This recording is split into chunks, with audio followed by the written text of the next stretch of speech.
So, we get a lot of questions about who would benefit from Inspirited Art service. And when we say, well, anyone, people often don't believe us. So, here's a presentation as to why anyone can self-refer or be referred into Inspirited Art service.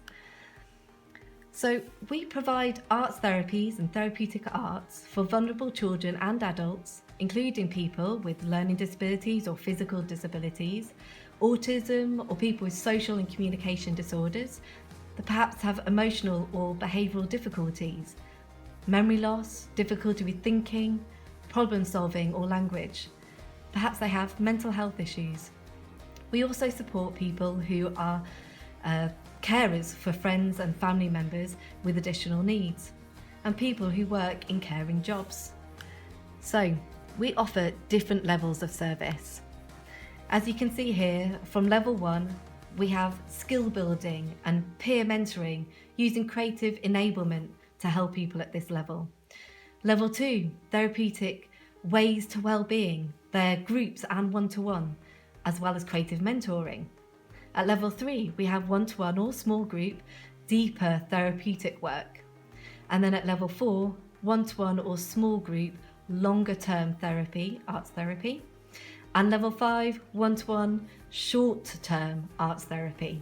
So you understand each level and what they could do and what you could join in with. Well, what sort of things does that look like? Well, at level 1, skill building and peer mentoring and creative enablement are for people who want to learn new skills, have fun, and do more with their lives. So the services are delivered by arts trained volunteers and creative enablers. We have arts workshops, music, dance, drama, art, often all, training courses, one-to-one and support to join in with activities. So as you can see, here's some pictures just depicting those different creative activities that people may get involved in, or the training and learning of new skills. So at level 2, therapeutic ways to wellbeing groups or one-to-one and creative mentoring are for people with specific needs who want to work with others to improve their wellbeing and increase personal growth. So services delivered by qualified arts for health and wellbeing practitioners. They may go on 6 to 12-week group programs using the arts to increase their wellbeing and personal growth, so that we can connect people and be active, take notice, keep learning and give. So you may be involved in things about role play and games with groups. You may have one-to-one mentoring to help growth. You may be involved in therapeutic photography group or filmmaking or creative expressive groups and gardening, so many opportunities. You may use resources using puppetry, creating your own mask, using Lego, so many possibilities. We often use the art in different capacities, such as the music, and so the list is endless. At level 3, deeper therapeutic work are for people with specific needs who need more focused support to build themselves up. So those services are delivered by qualified arts for health and wellbeing specialists in a one-to-one session or targeted small groups, as well as client-focused work where the client decides what they need. The level is of an intensive interaction. So as you can see again from the pictures, you may be creating something that is very bespoke to you.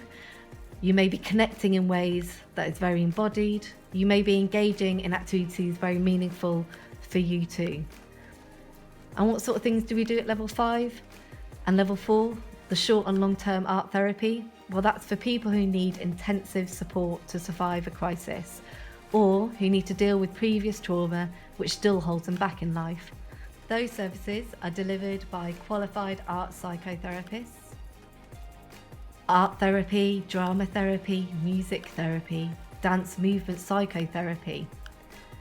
And again, you can see the things that you'll engage in and create are very specific to your therapeutic therapy journey.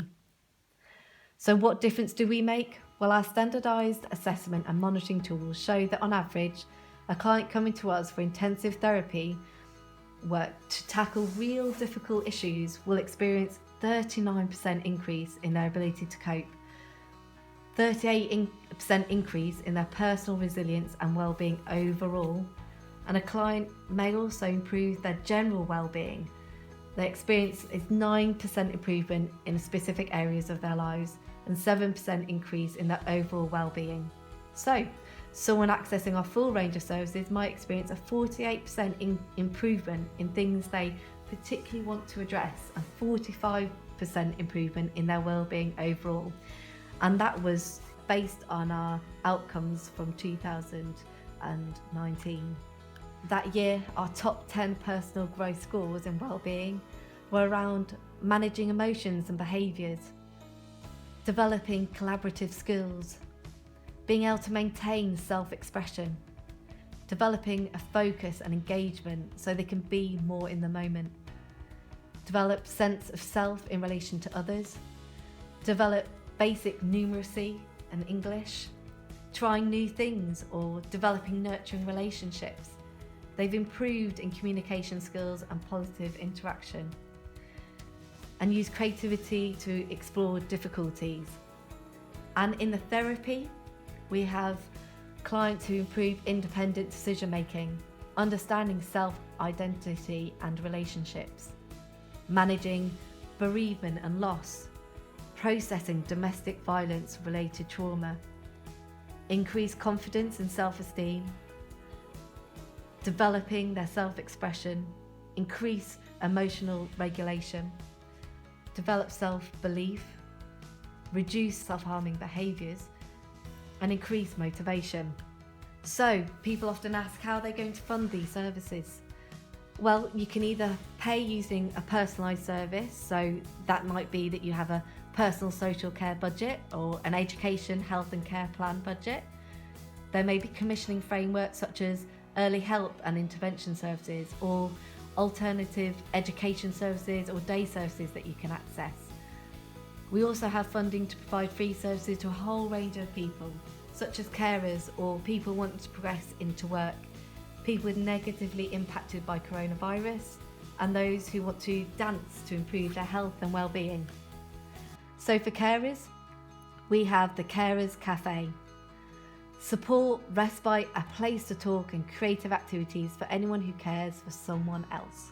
So we can still be available during lockdown, so don't be worried to get in contact. We can connect with you over the internet, text, we can post things out, and if you're able to come to us, we'll always be able to align to government guidelines around 2 metre distancing. So for people wanting to progress towards work, they could be part of a project called Grow, Learn, Progress and Thrive. So you'll have opportunities to work in one-to-one capacity, creative groups, information and support, as well as non-accredited and accredited training. We also have supporting opportunities for volunteering and workplace. So again, we'll still be available during lockdown, and even with this programme we'll be able to connect with you online, we'll be able to provide tech support, there may be resources we can send, and we'll always abide by the guidelines. So for people who have been negatively impacted by coronavirus, we have the Rainbow Project, offering telephone befriending, creative activities, tech support, online chats, video calls. We could provide opportunities to get together and still be in safe distance, or outdoor meetups will still be available during lockdowns. Again, we can access, as you know, online, providing the support that we need to give you during this time, and we can send out resources and always be aligned to government guidelines. So if you're feeling overwhelmed, get in touch and access our service for the Rainbow Project. We then have, for people who want to dance to improve their health and well-being, this is for those who want exercise, a bit of creativity with it, but don't be put off. You know, this is a very do as much as you want to do and feel comfortable doing. But we often find that self-expression can really help with building your confidence, communication, connecting with people and having those social bonds, and developing your resilience and self-esteem. So there's a lot to be said for having a bit of a creative dance, a bit more playful, maybe for those parents with mental health issues or problems with their children. If you're just wanting to perhaps express yourself through dance, for people with learning disabilities, or those that are self-isolated. You may be particularly old in age, and you may also be experiencing loss of memory, but your body still wants to move and groove. Again, it's available during lockdown, so don't be put off if you've had to self-isolate. We'll connect with you online and we'll always adhere to government guidelines. So who are our services for? I think you've probably understood. It's everyone. We have all those different levels that we can assess and see what works for you the most. So please do get in touch with us, and you can do so via email, via our phone, Facebook, or our website. We really look forward to hearing from you. So don't struggle, don't be alone, get in contact.